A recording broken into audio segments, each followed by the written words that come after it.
She had rehearsed this moment 100 times on the plane. What she would say, how she would stand, the exact look on her face when Olivier opened the door and saw her, older, wiser, humbled, in all the ways that actually matter. She had imagined his eyes going soft, his shoulders dropping.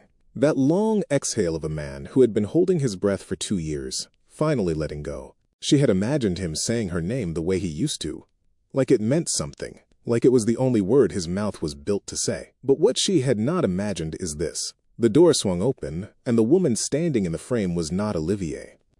She was tall, composed, wearing a blue sundress that Celeste recognized immediately, because she had bought it herself, 3 years ago, from a small boutique in Lyon with a yellow awning, the one she had walked past 4 times before finally going in. She remembered the exact afternoon.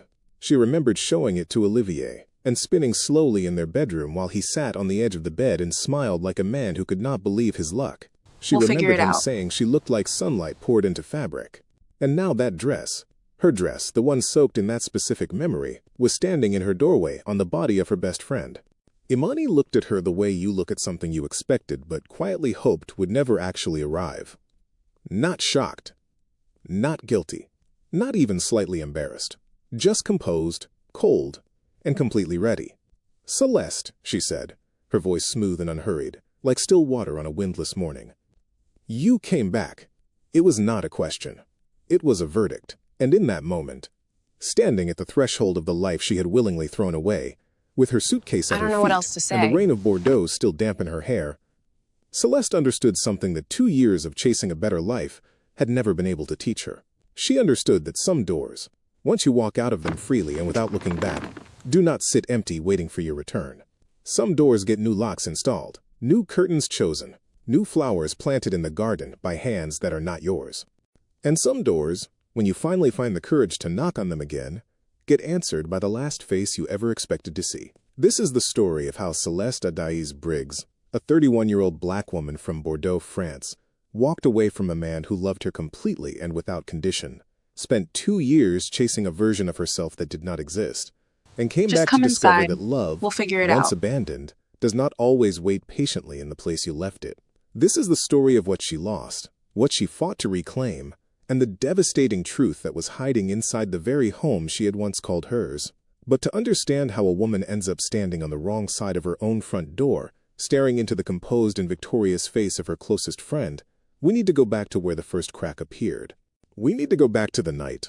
A woman named Séraphine Delacroix leaned across a restaurant table in Paris, lowered her voice like she was sharing something sacred, and planted a seed inside Celeste's heart that would take root and destroy everything she had. 2 years earlier, Bordeaux, France. Celeste Adaiz Briggs was, by any honest measure, a woman who had built something real. She was 31 years old, though most people who met her guessed younger, drawn in by the warm depth of her dark brown skin, the kind that caught light and held it, and by the quiet steadiness in her eyes that made people feel immediately understood. She was not tall, but she carried herself like she was, with the kind of posture that comes not from arrogance but from a woman who had learned early that the world does not automatically make space for you, so you have to take it deliberately. Her natural hair was always pinned up in loose, careful coils, and she had a habit of tucking a single escaped curl behind her ear when she was thinking hard about something, which was often. She had grown up in Bordeaux, the daughter of a Cameroonian mother who cleaned office buildings at night and a French father who mostly cleaned out bottles of wine, and she had learned from watching both of them that comfort required effort and love required patience. She had studied accounting at the Université de Bordeaux, graduated without ceremony or celebration, and taken a junior position at a mid-sized logistics firm on the south side of the city, where she made enough money to pay her rent, save a small amount each month, and eat well most of the time. And then she had met Olivier. Olivier Marchand was 29 years old when Celeste first saw him, and he was, without exaggeration or embellishment, the kind of man that made a room feel slightly more organized simply by walking into it. He was broad-shouldered and unhurried, with warm amber skin, close-cropped black hair, and a jawline so precisely defined it looked like someone had drawn it with deliberate care. His hands were the hands of someone who worked with them, not roughly, but purposefully. And when he smiled, which was often, it started slow, like sunrise, and landed completely, like the full weight of morning arriving without apology. He was a construction project manager, not wealthy, not connected, not the kind of man who arrived in a car that made strangers stop and stare. He was the kind of man who arrived on time, kept his word, and made you feel, without ever announcing it, that you were the most important thing in whatever room he was currently standing in. They met at a friend's birthday gathering in a rented hall in the Chartrons neighborhood, where the music was too loud and the wine was too warm, and Celeste had stepped outside for air and found Olivier already there, leaning against the wall with his arms crossed, looking at the street like it owed him something. "You are also hiding?" he had asked, without looking at her. "I am not hiding," she had said. "I am taking a strategic break from people." He had smiled at that, slowly, like sunrise. That is a more dignified name for the same thing. They had talked outside for 2 hours. They had missed the cake entirely. They had exchanged numbers at the end of the night, and both immediately, separately, in their own apartments, felt the particular quiet excitement of a person who has just encountered someone worth knowing. That had been 4 years before the door, 4 years before the suitcase, and the rain and Imani in the blue sundress. 3 years before Seraphine Delacroix arrived in Celeste's life like a beautifully wrapped problem. Seraphine came into Celeste's world through work. She was a new account manager at the logistics firm, transferred from the Paris office. And she arrived with the specific energy of a woman who had decided, long before anyone else in the room, that she was the most interesting person present. She was striking in a calculated way, always dressed slightly above the occasion, always laughing at exactly the right volume, always knowing just enough about every conversation to seem indispensable. She was 28 years old, mixed race, with sharp green eyes and straight dark hair. She wore loose and long, and she had the particular gift of making every woman she befriended feel simultaneously elevated and quietly inadequate, like she was always giving you a compliment that contained, buried deep inside it, a very small knife. Celeste liked her immediately. That was the thing about Seraphine. She was very easy to like. Before you understood what she was doing. They became close over shared lunches and after-work drinks, and Seraphine was a genuinely good listener in the early months. The kind of woman who asked follow-up questions and remembered details and made you feel like your life was interesting enough to pay attention to. She asked about Olivier. She asked about the apartment in Bordeaux they shared, the one Celeste had moved into 18 months after their first conversation outside the birthday party. She asked about their plans, their future, whether they were happy. Yes, Celeste had said every time. "We are happy." And she had meant it. She had meant it completely. Because she was happy. The apartment was small, but theirs. Olivier cooked on weekends, and the kitchen always smelled like something warm. They fought occasionally, as people who live together always do, about small things, about whose turn it was and whether the heating was too high, and why Celeste always left her shoes in the doorway. But the fights were small, and the resolution was quick, and the love underneath everything was steady and deep, like a river that does not need to rush because it knows exactly where it is going. But Seraphine had a way of asking about happiness that made you examine it too closely. She had a way of tilting her head slightly and saying, "But are you fulfilled, though?" That made fulfillment sound like something you were probably missing. She had a way of talking about her own life, the parties she attended, the men she met, the weekends in Nice and the gallery openings in Paris, that made Bordeaux and its warm kitchens and its ordinary Sundays feel suddenly, subtly, like a settling, like a compromise, like a smaller life than you deserved. It was at a restaurant in Paris, where Seraphine had invited Celeste for a weekend visit, that the first real crack appeared. They were at a table near the window, somewhere expensive and candlelit, and Seraphine had spent the evening pointing out men. The one in the gray suit near the bar who owned 3 apartment buildings, the one by the door who had just returned from a consulting contract in Singapore, the one who had sent their table a bottle of wine without introducing himself, simply because he could afford the gesture and wanted them to know it. "You are so beautiful, Celeste," Seraphine said, refilling her glass with the unbothered ease of a woman who considered beauty a currency she was simply helping a friend spend. "And you are clever. You are the kind of woman men like that. Notice." Celeste had laughed. "I have a man."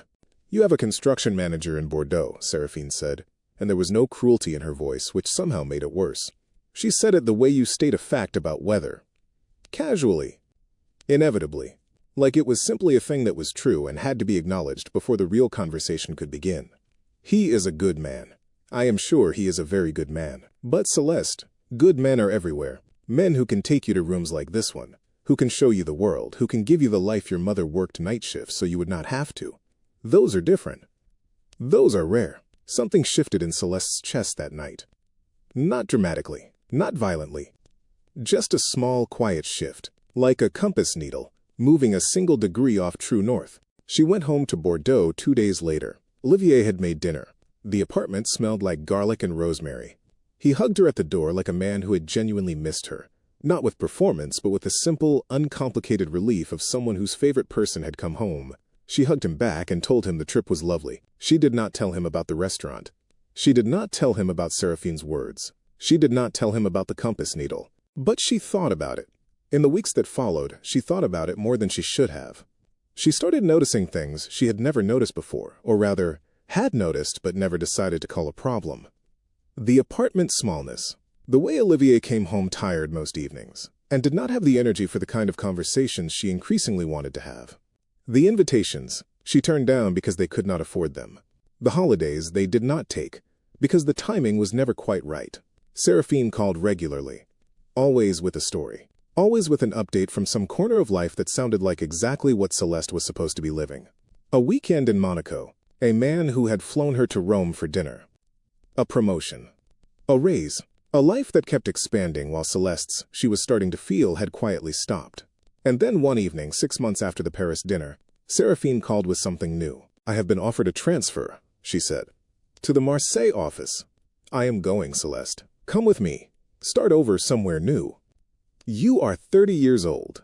You have your whole life in front of you, and you are spending it in an apartment that smells like someone else's cooking." Celeste had been quiet for a long time on that call. "I am married," she said finally. They had married quietly the year before, a small ceremony with family and close friends, in a garden outside Bordeaux. Olivier had cried at the altar and pretended he hadn't. "You are married," Seraphine agreed. "But you are not dead. There is a difference." 3 weeks later, Celeste packed a suitcase. She told Olivier she needed time.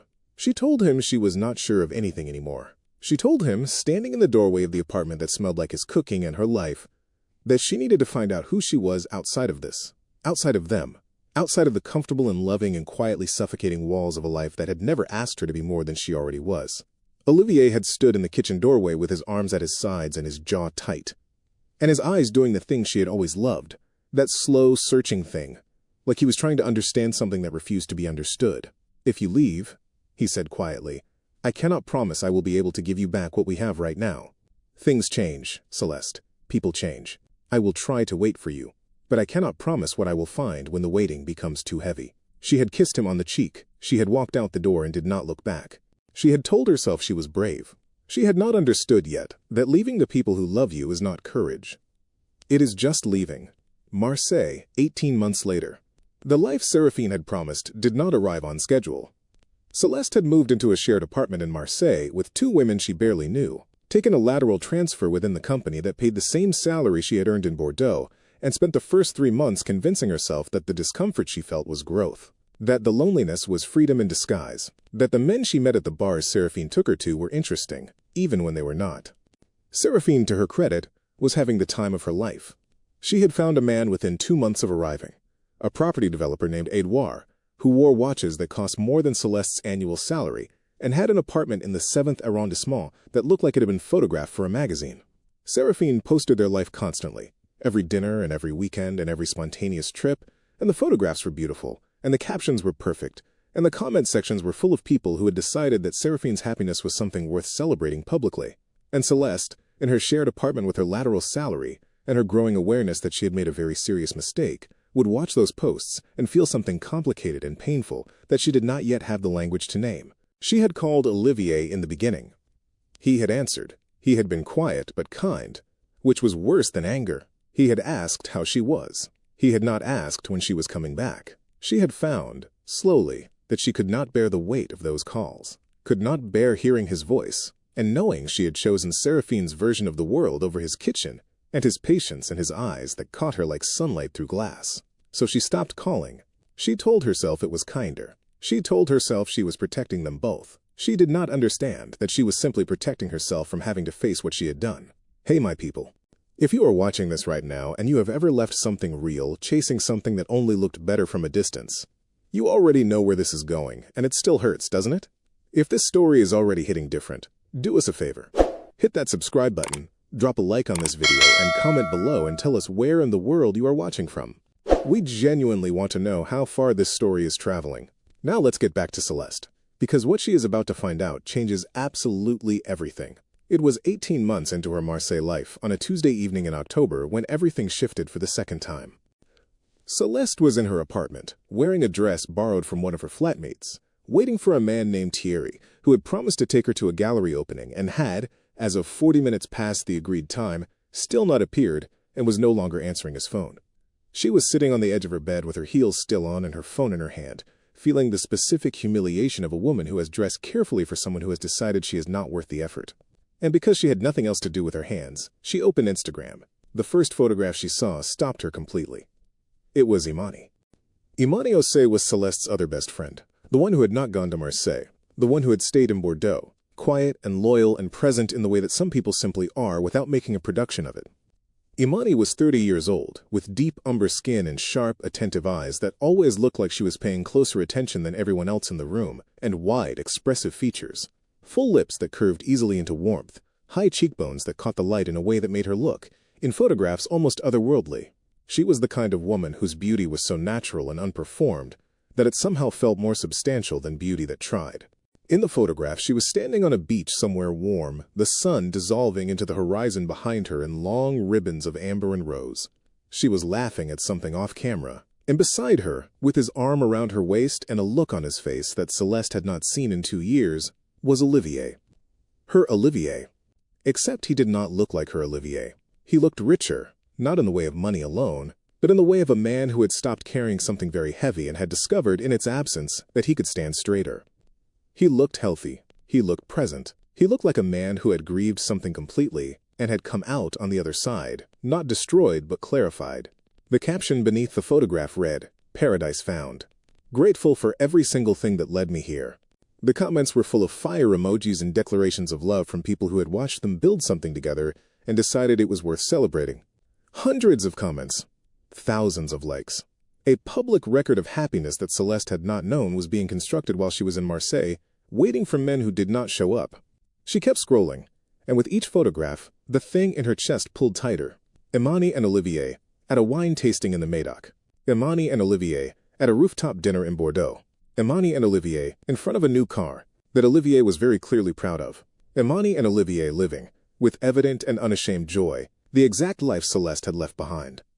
Thierry never called. Celeste did not notice. She sat on the edge of her bed in her borrowed dress and her heels and stared at photographs of her husband and her best friend until the room felt like it was tilting slowly on its axis. That night, she could not sleep. She lay in the dark and listened to Marseille moving outside her window. The scooters, and the late bar music and the distant sound of the sea, and felt, for the first time in 18 months, something she recognized from before she left Bordeaux. Not love, not yet. She was not ready to call it that. But its outline. The shadow of it. The ghost of a feeling that had been sitting in the corner of every room she had entered since the day she left, waiting patiently for her to finally turn around and acknowledge it. By morning, she had made a decision. She booked the first available train back to Bordeaux. She did not tell Olivier she was coming.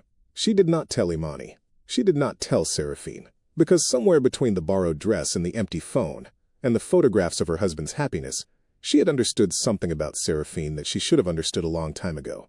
Seraphine had never been trying to elevate her. Seraphine had simply been trying to make sure Celeste did not have something Seraphine could not. But that revelation would have to wait. Because right now, the only thing that mattered was getting back to Bordeaux. Getting back to the house, getting back to Olivier, getting back to the life she had been stupid enough to call not enough. The train arrived in Bordeaux on a gray Thursday evening, when the sky was the color of old pewter, and the streets were slick from a rain that had come and gone without drama. Celeste took a cab from the station to the house, their house, the one in the quiet street near the Jardin Public, the one with the green shutters and the small wrought iron gate that always needed an extra push to open. She stood at that gate for a long time. Her suitcase was at her feet. The street was quiet.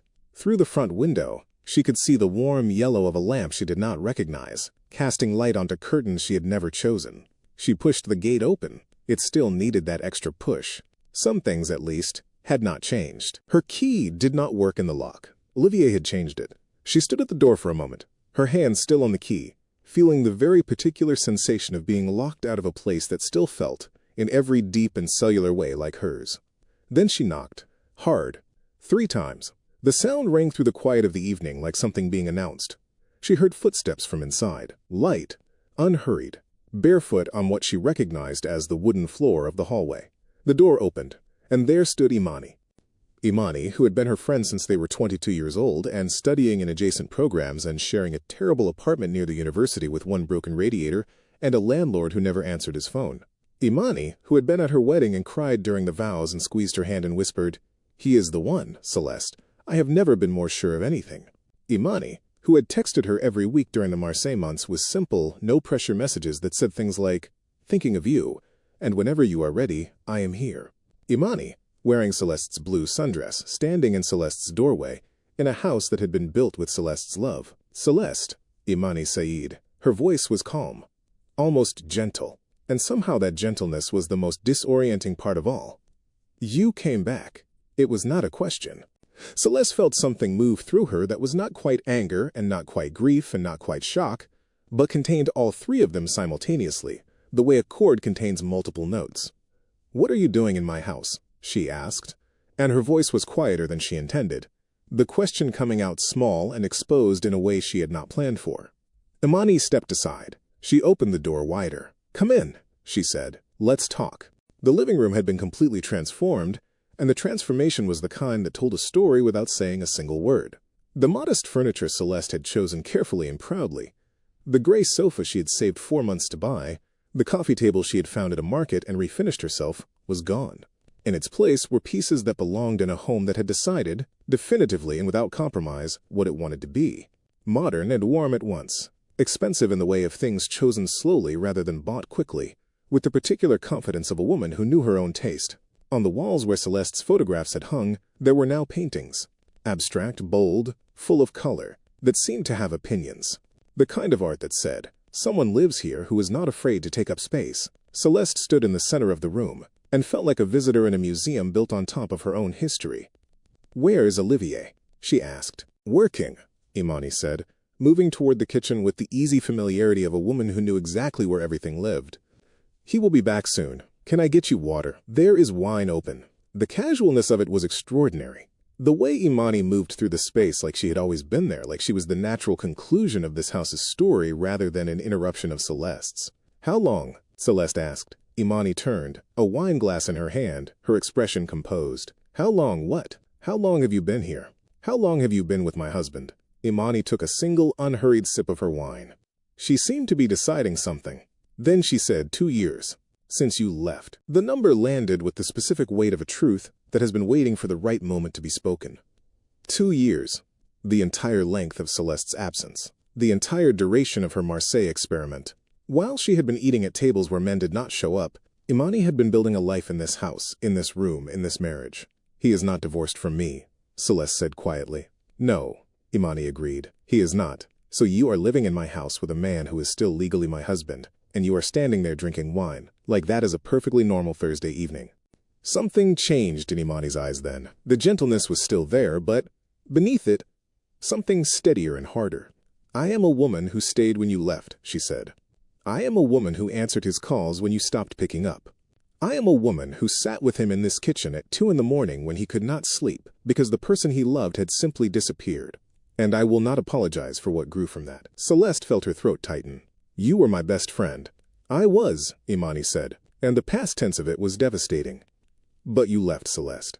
You left him. You left all of us. And the world did not pause and put itself in storage while you were gone. The world kept moving. He kept moving. And I was here." That evening, Imani made dinner for 3. Olivier had come home at 7, briefcase in hand, rein on his shoulders, and stopped in the doorway of the kitchen when he saw Celeste sitting at the table. His expression went through several things very quickly. Surprise, something unreadable, and then a careful, deliberate settling into neutrality that told Celeste he had been preparing for this possibility even if he had not known when it would arrive. "Celeste," he said. "You changed the locks," she said. "Yes." He set down his briefcase. He looked at Imani, and between them passed a look that Celeste could not fully decode. Not guilty, not apologetic, but layered with something that had clearly been discussed privately, something agreed upon. He washed his hands. He sat down at the table. They ate in almost complete silence. The food was good. Imani had cooked with the confidence of someone who had been feeding this table for a long time. Olivier ate steadily and did not look at either of them for longer than was necessary. Celeste could barely swallow. "I am not leaving," Celeste said finally, setting down her fork. "Not until Olivier and I have spoken properly. Not until we have decided together what happens next." Imani looked at Olivier. He looked at his plate. "This is not your home anymore," Imani said. Not cruelly. Just clearly. The way you point out a road that has been closed. "You made that choice, Celeste. You packed your bags and you left a man who loved you more than he loved his own comfort. And you went to Marseille chasing a life that Seraphine Delacroix sold you like a product. You made that choice with your whole chest, and now you have come back, and you expect things to be as you left them." "I expect to talk to my husband," Celeste said. "Then talk," Imani said simply. "But know this, the conversation you want to have, the one where he tells you all is forgiven, and you move back into this house and everything goes back to before, that conversation does not exist. That version of the story is not available anymore." Celeste turned to Olivier. He was still looking at his plate. "Raymond," she said, and then stopped, shook her head. "Olivier, look at me." He looked up. His eyes were the same. That slow, searching quality that she had loved since the first night, since the birthday party and the warm wine and the strategic break from people. They were the same eyes. But there was something behind them now that had not been there before. Something careful and protected, like a man who has learned, through specific and repeated experience, that the things he leaves unguarded tend to get taken. "I made a mistake," she said. "I know what I did. I know what it cost you. And I am here because I want to fix it." Olivier was quiet for a long time. Then he said, "Go to sleep, Celeste. We will talk in the morning." It was not a yes, but it was not a no. And in the geography of where they were standing, it was the closest thing to an open door she had found since she arrived. Now, if you think Celeste showing up at that door took courage, or if you think she had absolutely no right to come back and disrupt what Olivier and Imani built, drop your opinion in the comments right now. And if you are not subscribed yet, what are you waiting for? Hit that button and the notification bell, because I promise you, what happens next in that house will have you completely reevaluating everything you think you know about who the real villain of this story is. Because here is the thing about Seraphine Delacroix. She is not done yet. Not even close. That night, Celeste lay in the guest room. In her own house, in the room that used to be Olivier's reading room, surrounded by books she recognized and furniture she did not, and listened to the quiet sounds of Imani and Olivier moving through the master bedroom down the hall. Their voices were low and private. She heard Imani laugh once, softly, and the sound of it moved through Celeste like cold water. She pressed the heel of her palm against her sternum and breathed. She did not cry. She had promised herself she would not cry in this house, not where they could hear it and catalog it. Not where it could be used as evidence that she was still the same woman who left, reactive, emotional, running toward feeling rather than standing inside it. Instead, she lay in the dark and thought about Seraphine, about the restaurant in Paris and the wine glass and the voice that had said, "Good men are everywhere," as if the specific goodness of a specific man was a commodity rather than a gift. About the weekend in Monaco, and the photographs in Nice, and the man named Edouard who had sent a bottle of wine to their table to show that he could. And somewhere between midnight and the first gray light of morning, something hardened inside Celeste Adair's Briggs, not into cruelty, not into calculation, but into the specific, quiet resolve of a woman who has finally located the source of the wound and decided, without drama or announcement, that she is going to do something about it. She was not leaving this house. She was going to show Olivier who she had become, and then she was going to find out exactly what Seraphine Delacroix had been after all along. Because one thing Celeste understood now, lying in the dark in the room that had once belonged to a happier version of her life, was that a woman who whispers poison into your ear with a smile on her face does not do it for your benefit. She does it for hers. And Celeste intended to find out exactly what Seraphine's benefit had been. But first, she had a marriage to fight for. And she was only just beginning. There is a particular kind of mourning that exists only in houses where something important has been broken, but nobody has yet agreed on what to do with the pieces. It is not a loud mourning.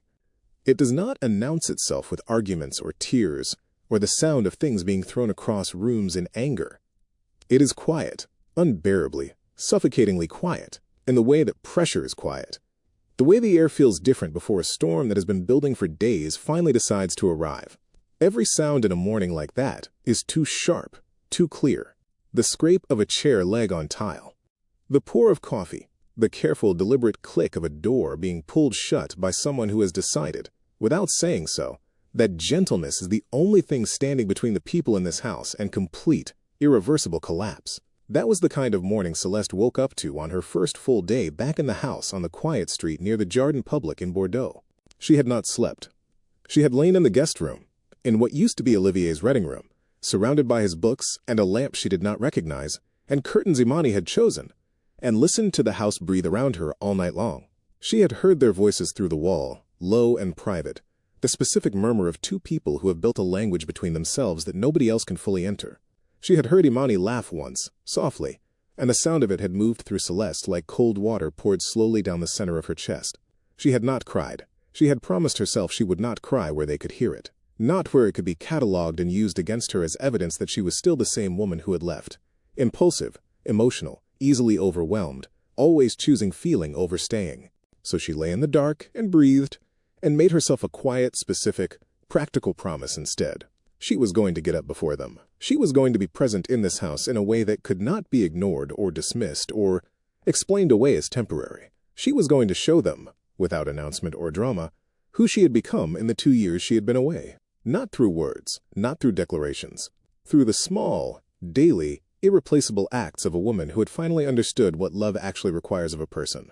She was in the kitchen by 5:45. She cooked the way Olivier liked, not the way she assumed he liked, and not the way she remembered from the dizzy early months, when everything was still new, and she had been paying attention the way you pay attention to something you are afraid of losing, the way she actually knew, from 3 years of shared mornings, from the intimate, specific knowledge that accumulates only when you have been close enough to someone long enough to understand that their small preferences are not preferences at all, but a kind of private language between two people who have chosen each other. Eggs cooked until the whites were fully set, but the edges had not gone crisp.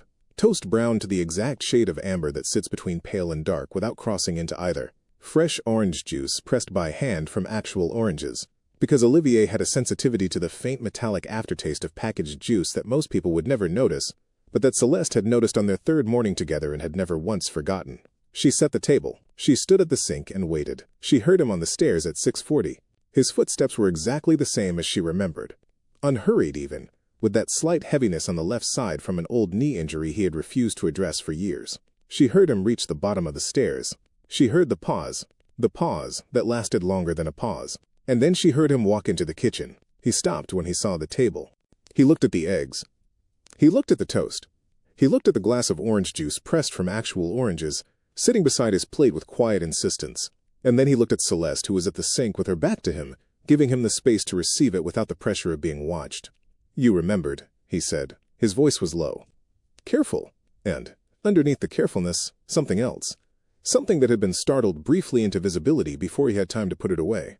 "I remember everything," Celeste replied quietly.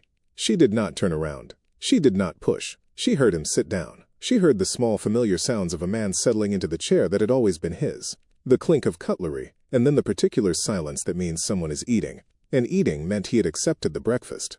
And accepting the breakfast meant that something the width of a single thread had shifted between them. Imani came downstairs 20 minutes later.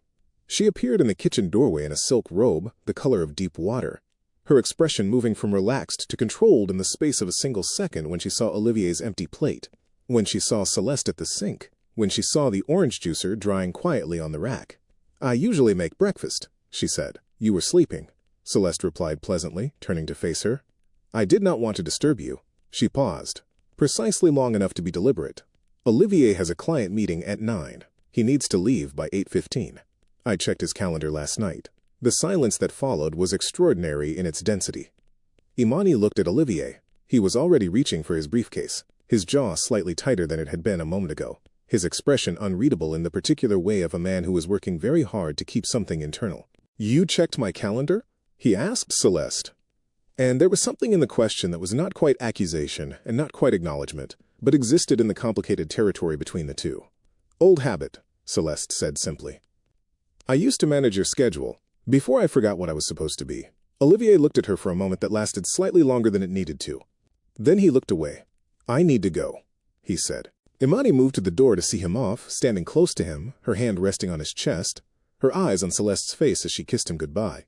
It was a performance, every element of it deliberately chosen, and Celeste understood, watching it, that the real battle in this house was not going to be fought with tears or arguments or dramatic declarations of love. It was going to be fought in kitchens before dawn, in calendars remembered, in the small, specific, irreplaceable knowledge that only comes from having truly known someone for long enough to memorize the texture of who they are. She turned back to the sink and let the hot water run over her hands, and said nothing at all. The first week was a study in psychological endurance. Imani was relentless. She was not cruel in the way of a woman who has lost control of her emotions. She was cruel in the way of a woman who has planned, and who executes the plan with the cool, methodical patience of someone who has decided that she is going to win, and has simply committed to doing whatever winning requires. She wore Celeste's clothes. Not dramatically, not with announcement. With the casual ease of a woman who has long since decided that these things belong to her now. The yellow blouse on Monday. The silk scarf on Tuesday. The blue sundress again on Wednesday. The one Celeste had bought from the boutique with the yellow awning, the one that carried the specific memory of Olivier saying she looked like sunlight. Imani wore it on Wednesday because Wednesday was the day Olivier worked from home, and Imani wanted him to see her in it while Celeste was present. She spoke about their shared future in Celeste's presence, the way a person reads aloud from a book they know you have not finished. Informatively. Almost helpfully. Olivier and I have been talking about renovating the master bedroom, she said one evening at dinner, reaching for the bread with the comfortable reach of a woman at her own table. Something more modern. Something that really reflects who we are now as a couple. Celeste set down her fork. That bedroom already reflects who Olivier and I are as a couple. Were, Imani corrected with a smile that was constructed from the specific material of a woman who has won something precious and has decided she will not perform guilt about it. You were a couple. Now you are a woman living in a house where she is not wanted, waiting for a man who has already moved on. I am wanted, Celeste said quietly. Imani's laugh was sharp and brief, and entirely without warmth. By whom, Celeste? Olivier cannot even bring himself to be in the same room as you for more than 5 minutes without leaving. He has not once looked at you the way a man looks at a woman he still wants. Does that feel like being wanted to you? Olivier shifted in his chair. Something moved across his face. A tightening of the jaw. A slight adjustment of posture. Imani, he said quietly. What? She turned to him with wide, innocent eyes. Am I saying something untrue? He did not answer. He looked at his plate, and Celeste looked at him, looking at his plate, and she filed away what she saw there. Because it was not agreement. It was not confirmation. It was the specific, practiced silence of a man who has decided that the safest thing he can do right now is not speak. And men who are truly indifferent do not need to practice silence. Only men who are protecting themselves do. That night, alone in the guest room with the door closed and the house finally quiet around her, Celeste let herself cry. Not the composed, dignified kind of crying she had been managing since she arrived. Not the kind you can conduct with your face still arranged into something presentable. The real kind. The kind that comes from somewhere deep and ancient inside a person. The kind that empties you completely before it lets you breathe again. The kind that sounds like grief because it is grief. Grief for the 2 years she had wasted in Marseille, chasing a life that turned out to be somebody else's advertisement. Grief for the man downstairs who used to love her without condition, and now could not look at her without the careful management of a man protecting a wound that had not finished healing. Grief for the friendship she had burned by leaving. Grief for the version of herself that had been so completely convinced she deserved more, that she had never once stopped to count what she already had in her hands. She cried until the crying was finished, and when it was done, she sat up, wiped her face, and straightened her back. And she made herself a promise. No more tears in this house. Not where they could hear it and use it against her. Not where it could become evidence that she was still the same woman. From this point forward, she would be steady. She would be present. She would be consistent in a way that could not be explained away as performance or desperation. She would be so completely, quietly, deliberately herself that Olivier would have no choice but to remember who she was before she became the woman who left. She would make them see her. It started with small things, and small things, when done with enough consistency, have a way of becoming everything. Celeste began waking up early every morning, before anyone else in the house was stirring. She would go to the kitchen and cook, not just for herself but for the whole house, and not generally, not whatever was easiest, but specifically, the way Olivier liked. Every detail remembered and honored. Eggs just soft enough. Toast the right shade of amber. Fresh juice from actual oranges. She cooked with the knowledge of a woman who had paid attention when it mattered, even if she had failed in other ways. And the breakfasts were, every morning, exactly right. Olivier said little. But he ate everything. Every single morning. He ate every last thing on his plate. And he would sit for a moment afterward with his hands flat on the table, in the particular stillness of a man receiving something he has not given himself permission to want. Imani noticed. She noticed every morning. And every morning the noticing cost her something small but visible. A tightening around the eyes, a slight over-precision in how she set down her coffee cup, a laugh that came just a half-second too quickly, She was steady and composed and relentless. But she was also, Celeste was beginning to understand, not entirely at ease. And the thing about a woman who is not entirely at ease is that she eventually makes a mistake. 3 weeks into Celeste's return, Olivier found her in the garden at night. She was sitting on the low stone bench under the old chestnut tree at the far end of the garden, the one they had placed together in their first autumn in the house, on a Sunday afternoon when they had nothing particular to do and had decided, without planning it, to make the garden more like a place where a person would want to stay. She had not heard him come. He simply appeared beside her the way he always had, unhurried, unannounced, like someone who had never needed to announce themselves because they had always belonged in whatever room they walked into. He sat down, not close, but closer than the careful distance he maintained at the dinner table, closer than was strictly necessary, close enough that she could feel the warmth of him beside her in the cool evening air. Neither of them spoke for a while. Bordeaux moved quietly around the garden, a car on the street, the distant sound of music from somewhere in the next block, the bark of a neighbor's dog. "Why did you really come back?" Olivier asked finally. His voice was low and even, and it contained no accusation. Just the genuine, honest desire to understand something that he had been trying to understand since the moment he walked through the front door and found her sitting at his dinner table. Celeste thought about lying. She thought about telling him the version that made her sound most evolved, that she had changed, that she had grown, that she had found herself and understood what mattered. All of it was partly true. None of it was the whole truth, and she had come too far, and it had cost too much, to offer him a partial truth now. "I saw the photographs," she said. "Imani's posts. You both at the restaurant in Lyon. You both on the coast." She paused. "I felt something I had not felt in 2 years." "Jealousy," Olivier said. Not a question, just a fact, stated plainly, the way he stated most things. "Yes," Celeste admitted. "Jealousy. But also something else, something that felt like recognition, like seeing something I had lost and suddenly, completely, understanding how much it had meant to me, how much I had been pretending it did not." Olivier was quiet for a moment. He was looking at the garden, his hands resting on his knees, his jaw set in the way it always was when he was thinking about something he was not yet sure he wanted to say. "And if there had been no posts," he asked finally, "if Imani had not shared those photographs, if you had never seen them, would you have come back?" The question hung in the air between them like smoke that will not disperse. Celeste felt her throat tighten, because it was the most honest question he could have asked, the most precise and devastating and necessary question. And she did not know the answer with certainty. She wanted to say yes. She wanted to tell him that she had been on her way back regardless, that the clarity had already arrived before she opened Instagram that night in her Marseille apartment. But she could not be sure of that. And she would not lie to him. Not about this. Not anymore. "I like to believe I would have," she said. "Eventually." "But you are not sure," he said. "No," she said. "I am not sure." He nodded slowly. A man receiving a verdict he has already prepared himself for, accepting it with the quiet dignity of someone who knew it was coming. "Do you know what the worst part of it was?" he asked. His voice was still even, still controlled, but underneath the control, something had begun to surface, slowly, like something emerging from very deep water.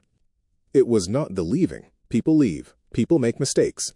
I know that. What I could not understand, what I could not make peace with for a very long time, was the silence. The way you just stopped. Stopped calling. Stopped answering. Stopped being someone I could reach." He paused. "You disappeared, Celeste. Not from the house. From existence. Like you had decided that I did not need an explanation, or a conversation, or even a text message. Like whatever we had built together did not deserve a proper ending." Celeste felt the words settle into her chest one by one, each one heavier than the last, like stones being placed carefully into a space she had not known was hollow until they started filling it. "I was ashamed," she whispered. "I left because I had convinced myself you were not enough. And then, very quickly, I realized I was completely wrong. And then I was too ashamed to admit it. Because admitting it meant admitting everything. It meant admitting that I had walked away from a man who loved me, from a life that was genuinely good. Because a woman with sharp eyes and a talent for making people feel small had spent 6 months convincing me I deserved more." She paused. "So I stayed away. And every day I stayed away, coming back became harder. The shame built on top of itself. And I did not know how to climb down from it." Olivier turned to look at her. In the dark of the garden, his face was shadowed, but his eyes caught the light from the compound lamp at the back of the house, and she had forgotten, In 2 years of deliberate forgetting, how much she loved his eyes. The way they always looked like they were on the verge of understanding something that kept being just slightly out of reach. "I called you 47 times," he said. The words came out very quietly, almost gently, but they landed like a thunderclap. Celeste felt something crack open in the center of her chest. "I counted them," he said simply, "not while I was doing it. Afterward, when I had stopped and was trying to understand what had happened to me, I went back through my call log and I counted." He paused. 47 times, she looked at her hands in her lap. She could feel him looking at her, studying her with the careful attention of a man, trying to recognize something he once knew completely. She wanted to reach for him. She kept her hands where they were. "Olivier," she said, and his name came out slightly broken, just enough for him to hear it, just enough to tell him that what she was about to say was not a speech. "I am sorry. I know that is not enough. I know sorry does not reach back in time and answer 47 calls. I know sorry does not give you back 2 years of waiting and grieving and rebuilding something from the wreckage I left behind. But I am telling you that I am sorry in the most complete and genuine way I have ever been sorry for anything in my entire life. And I am here. I am not leaving. I am right here." The silence stretched between them. Bordeaux continued moving quietly beyond the garden walls. Then Olivier did something she had not expected. He reached out and touched her hand. Just briefly, just for one single moment. His fingers resting on hers, warm, familiar, and completely devastating in the way that only the touch of someone you have loved, lost, and found again can be. Then he pulled his hand back. He stood up, smoothing the front of his jacket. "Go inside," he said gently. "It is getting cold out here." He walked back toward the house. At the back door, he paused. He did not turn around. "The eggs were perfect this morning," he said, quietly, almost to himself. Then he went inside. Celeste sat alone on the bench under the chestnut tree and felt the night of Bordeaux settle around her completely. The stars were out, the air smelled like the end of summer, and for the first time since she had come back to this house with her suitcase and her shame and her desperate, fragile hope, she felt something move inside her that was not grief. Something small, cautious, but unmistakably alive. What Celeste did not know was what was happening inside the master bedroom that same night. Imani was sitting at the vanity mirror, slowly removing her earrings, watching Olivier through the reflection as he sat on the edge of the bed. He had been quiet since coming in from the garden. Not his usual quiet. Not the managed, deliberate quiet of a man who has decided what he is and is not going to say. A different kind. The quiet of a man who has said something he had not planned to say, and is now sitting with the weight of having said it. "You were outside with her for a long time," Imani said. She kept her voice even and neutral. "We talked," Olivier said. "About what?" "Things." Imani set her earrings down and turned from the mirror to face him directly. "Olivier." He looked up. "Are you weakening?" she asked, and her voice, when she said it to him, was different from the voice she used with Celeste. There was no performance in it, no sharp edges. With Olivier, she was always different, softer, more honest, more genuinely herself than she ever allowed Celeste to see. Olivier ran a hand slowly over his face. "This is harder than I thought it would be," he admitted. Imani exhaled. "I know. She is trying," he said. "She is genuinely trying, Imani. It is not a performance. I know the difference." "I know you do," Imani said gently. "But trying is not the same as being changed. 2 weeks of breakfasts and garden conversations and remembered details is not the same as 2 years of growth, Olivier. She left because of who she was, because of what she believed about herself and about you. That does not dissolve overnight because she pressed oranges by hand." "I know that," Olivier said. But his voice carried something uncertain inside it that had not been there a week ago. Imani moved from the vanity and sat beside him on the bed. She lowered her voice. "We agreed," she said. "We said we were going to see her through this. We said we were not going to stop until we were absolutely sure. Not just that she had shown up and was trying, but that she had truly faced what she did. That she had sat inside the consequences long enough to understand them in her body, not just her head. We said we were going to test her the right way." "I know what we agreed," Olivier said. "Then hold to it," Imani said firmly. "Because if you soften now, before she has faced the real test, before we know for certain what she chooses when the life she thought she wanted actually shows up and offers itself to her, then we will never know. And she will not know either. She will believe she has changed. And she will stay. And then one day something will arrive that looks like the thing Seraphine promised her, and she will leave again. And next time, Olivier, there will be nothing left for her to come back to. Olivier was quiet for a long time. The room breathed around them. The night pressed gently against the windows. She said she counted the calls. He said quietly. She knew it was 47. Something moved across Imani's face. A flicker of something that lived in the neighborhood of guilt. She probably saw it on her call log, she said. Maybe, Olivier said. But there was something in his voice that was not fully convinced. Imani placed her hand over his and held it there. Stay strong, she said. A little longer. And when she has truly shown you who she has become, when she has faced what we are going to put in front of her and made the right choice with no one watching, then I will tell her everything myself. I will explain all of it. She will be angry. She will probably be furious. But she will understand. Olivier looked at her. At his oldest friend. At the woman who had sat with him through 47 unanswered calls. Who had held the house together while he was falling apart. Who had agreed to this plan, not out of cruelty, but out of the specific, stubborn love of a friend who refuses to watch someone they care about be hurt twice by the same person. And if she does not? He asked. If she fails the test. Imani met his eyes steadily. Then at least you will know, she said. And knowing is better than wondering for the rest of your life. Olivier nodded slowly. He lay back on the bed and looked at the ceiling. Outside the guest room window, the bench under the chestnut tree sat empty. The garden was quiet. The night was complete. The plan was holding. But only barely. Hey, my people. If your chest is tight right now, if you are sitting there wondering whether Celeste is genuinely changing or whether she is going to break Olivier's heart all over again, then you are exactly where you are supposed to be. This story is just getting started. If you are not subscribed, what are you waiting for? Hit that subscribe button right now and ring the notification bell. Because what happens next, I promise you, it will completely change how you see every single character in this story. Drop a comment and tell me, do you think Celeste has genuinely changed? Or is Imani right? Is she going to run again? Let's go. Because the morning after that garden bench conversation is when everything in this house shifted, and nobody was ready for what came next. The morning after the garden bench, Olivier brought breakfast to Celeste's room.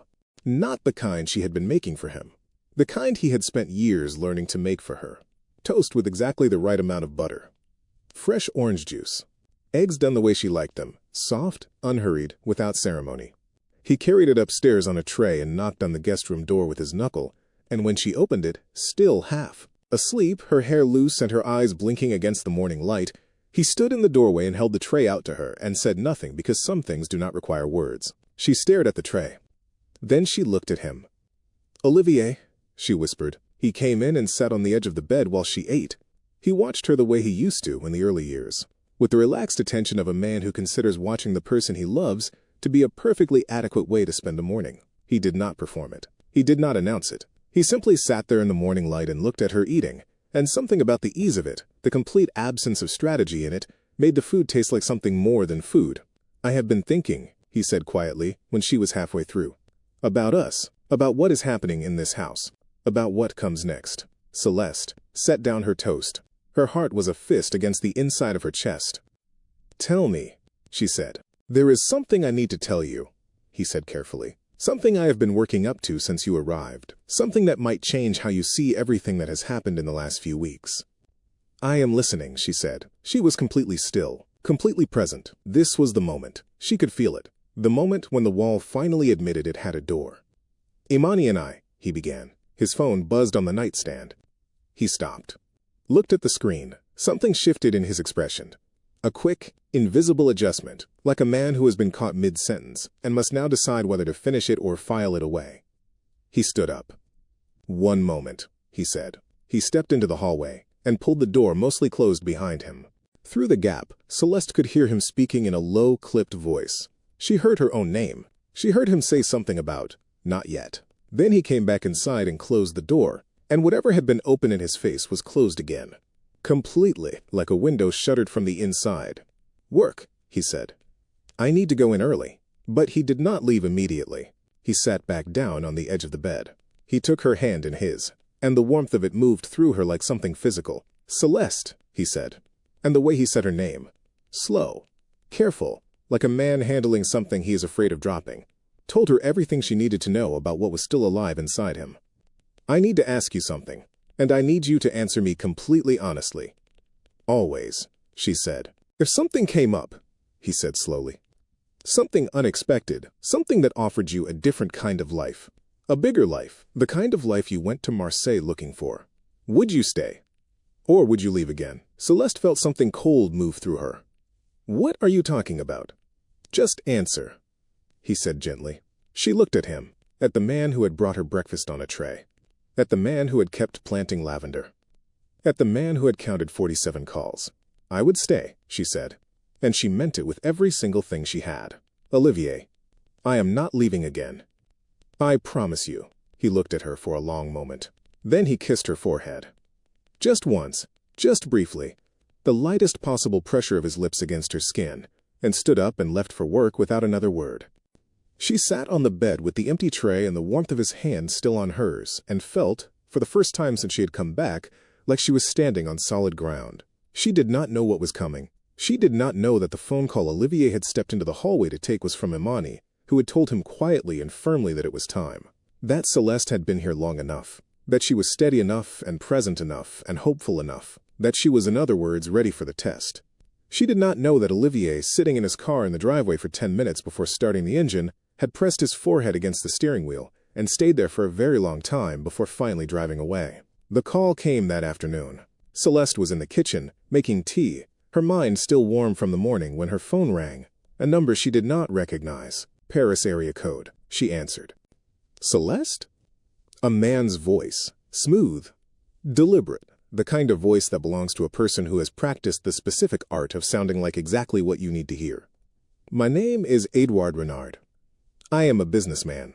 I have been given your name through mutual contacts. Celeste set down her mug. I am sorry. Who are you? A man with a proposal, he said simply. I need a companion for 1 month. Someone intelligent. Elegant. Someone who can move through high-level social situations with ease. In exchange, I am prepared to pay 100,000 euros. All expenses covered. We would be traveling to Dubai for 2 weeks of that month. The kitchen went very quiet. 100,000 euros. 2 weeks in Dubai. All expenses. Every single element of the life Seraphine had spent 6 months describing to her in restaurants and hotel bars across Paris. Assembled and placed directly in her ear on a Tuesday afternoon in Bordeaux. I think you have the wrong number, Celeste said slowly. I have exactly the right number, the man said. I know who you are, Celeste. I know you left Bordeaux 2 years ago looking for exactly this. I know you spent those years in Marseille looking for it. I am offering it to you, simply and directly. No performance required. Her hand was shaking. She could feel it. How do you know these things about me?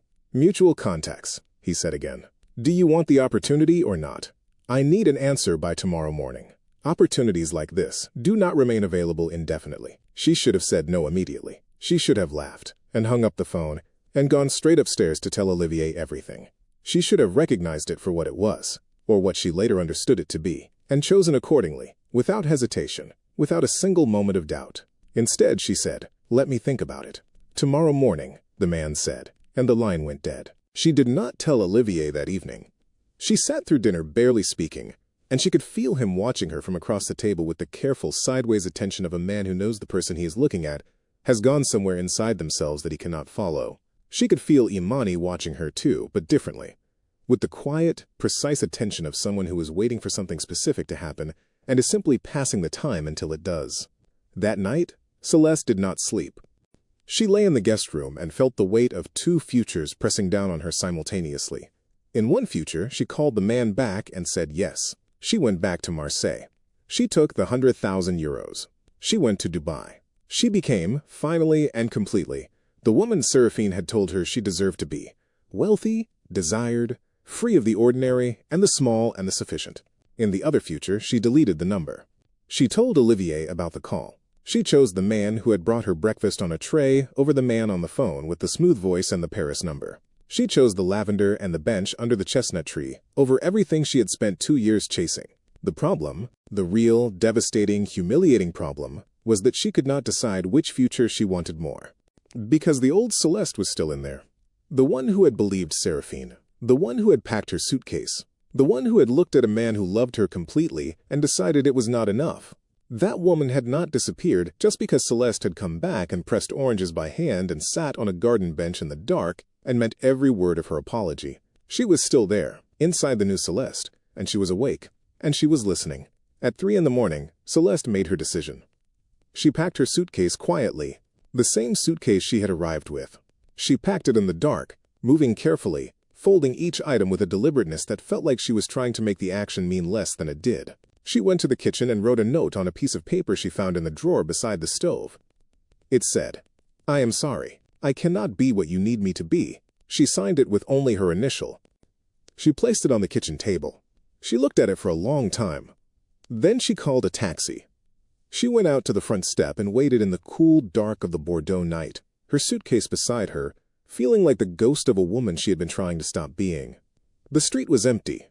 The house was quiet behind her. The wrought iron gate threw a thin shadow across the path. The taxi pulled up. She picked up her suitcase. She took one last look at the house. At the green shutters. At the lamp still burning in the hallway through the glass panel of the front door. At the window of the master bedroom, dark now, its curtains closed. She walked to the gate.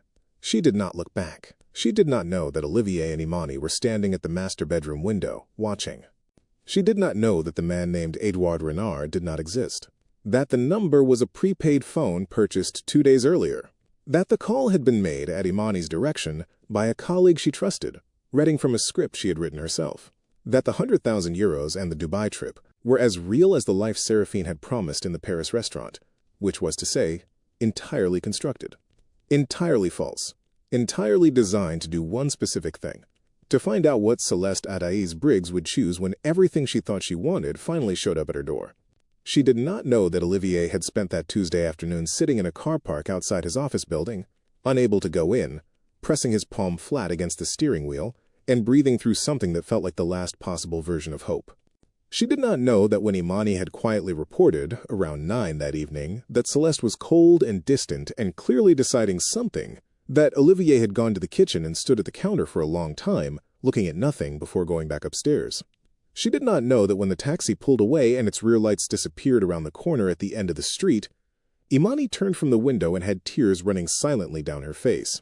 And Olivier did not. He stood at the window with his hand pressed flat against the glass and his face completely still, and his jaw locked and his eyes on the empty street where the taxi had been. And he stood there for a very long time. "She left," Imani whispered. "Yes," Olivier said. His voice was hollow. Not angry. Not devastated. Simply empty in the way a room is empty when the last person has gone, and there is no longer any reason to keep the lights on. "I thought she had changed," Imani said. "So did I," Olivier replied. And that was all. They stood at the window while the night deepened around the house. The garden was dark. The chestnut tree was dark.